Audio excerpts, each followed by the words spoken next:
আজকে তাহলে আমরা মহাষ্টমীতে কোথায় যাচ্ছি? মহাষ্টমীতে আজকে আমরা সিঙ্গুর ব্রাঞ্চে এসেছিলাম টাটা শোরুম, সেখান থেকে আমরা এসেছি নবান্নে চা খেতে। এটা নবান্ন? এটা তো নবান্ন না।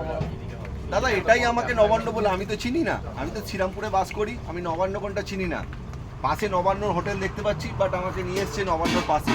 এটা আউটলেট, এটা নবান্নর আউটলেট। এটা নাকি নবান্নের আউটলোড নাকি আউটলেট বলছি, বুঝতে পারছি না। যাই হোক, যে কোনো একটা কিছু হতে পারে। তোরা আমাকে কি খাওয়াবে বলে নিয়ে এসেছিস? আমাকে বলেছিল যে চা খাওয়াবো, চায়ের সঙ্গে এক প্লেট পকোড়া থাকবে। খাবো। চায়ের দোকানে তো বিস্কুট দেখতে পাচ্ছি। চায়ের দোকানে আমি শুধু বিস্কুট দেখতে পাচ্ছি, আর এখানে কি দেখছি, রসগোল্লা পাঁচ বিস্কুট দেখতে দেখা পাচ্ছি, আর যাচ্ছে। কিছু দেখতে পাচ্ছি না। বাট আমার পকোড়া খাওয়ার খুব ইচ্ছে ছিল, তো পকোড়া খাবে না। এখন কিছু পয়সার সমস্যা হয়েছে, যে ওর পকেটে পয়সা নেই, ও পকোড়া খাওয়াতে পারবে না। অষ্টমী তো সেজে গুজে পকেটে পয়সা ছাড়া বেরিয়েছে কেন? দাদা ওটা ওর স্ট্যাটাস, ওটা ওর স্ট্যাটাস। ও ভেতরে জকি পরে, ওপরে লুঙ্গি পরে, ওটা স্ট্যাটাস। ও বলছে না কেন? ও মজা দিচ্ছে না। চলো বন্ধুরা, লুঙ্গি পরে দে ঘরেও। ওটা আরেক।